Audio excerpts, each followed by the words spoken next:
నమస్తే మిత్రులారా, నేను మీ శ్రీనివాస్ చౌహాన్ అడ్వకేట్. మిత్రులారా, సివిల్ కేసులలో 2 జడ్జిమెంట్లు ఉంటాయా?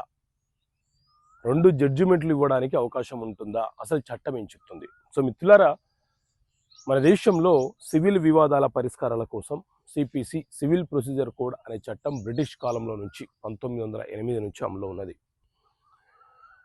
ఈ చట్టంలోని సెక్షన్ 2 తీర్పు అనే అంశం గురించి వివరణ ఇస్తుంది, అంటే డిక్రీ అని. సో డిక్రీ అంటే సాధారణంగా ఏదైనా ఒక వివాదాన్ని న్యాయస్థానము విచారణ జరిపి వాదోపవాదనలు విని ఇరువైపుల ఎవిడెన్స్లను చూసిన తర్వాత న్యాయస్థానము తుది తీర్పు వెలువరిస్తుంది. సాధారణంగా చాలా కేసులలో ఒకటే తీర్పు, ఒకటే జడ్జిమెంట్ కాపీ డిక్రీ అనేది ఉంటుంది. అయితే అన్నదమ్ముల మధ్య ఆస్తి భాగ పంపిణీకి సంబంధించిన కేసు ఫైల్ చేసిన సందర్భాలలో న్యాయస్థానము మొదట ఒక ప్రిలిమినరీ డిక్రీని ఇస్తుంది, అలాగే చివరగా ఫైనల్ డిక్రీని కూడా ఇస్తుంది. అంటే పార్టీషన్ కేసులలో 2 డిక్రీలు ఉంటాయి. అలాగే తనఖాకు సంబంధించి, మార్టిగేజ్కి సంబంధించిన కేసులు మనం న్యాయస్థానంలో ఫైల్ చేసిన సందర్భంలో కూడా ఒకటి ప్రిలిమినరీ డిగ్రీ ఉంటుంది, ఆ తర్వాత ఫైనల్ డిగ్రీ ఉంటుంది. సో ఇలా చాలా వరకు సివిల్ కేసులలో ఒకటే డిగ్రీ ఉంటుంది.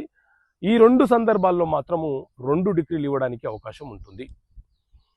ఒకవేళ పార్టీషన్ కోరుతూ అన్నదమ్ములు న్యాయస్థానంలో కేసు ఫైల్ చేసినప్పుడు కేసు నడుస్తున్న క్రమంలో వారు కనుక రాజీ చేసుకుంటే, వారు కొన్ని షరతులతో రాజీ చేసుకుంటే ఆ సందర్భంలో న్యాయస్థానము 2 డిగ్రీలు ఇవ్వడానికి అవకాశం ఉండదు, ఒకే జడ్జిమెంట్ని ఇవ్వడానికి అవకాశం ఉంటుంది. ఎందుకంటే కేసు వేసిన వ్యక్తి ఎవరిపైన అయితే కేసు వేశారో ఆ వ్యక్తులందరూ కూడా ఆ వివాదాన్ని రాజీ చేసుకుంటున్నారు కాబట్టి చివరగా ఒక ఫైనల్ డిగ్రీ మాత్రమే ఇవ్వడం జరుగుతుంది. రాజీ చేసుకుని డిగ్రీలు వచ్చాక వాటి మీద అప్పీల్ చేసుకోవడం అంటే చట్ట ప్రకారంగా వీలు పడదు, వీలు కాదు. అప్పీల్ చేసుకోవడానికి వెసులుబాటు ఉండదు.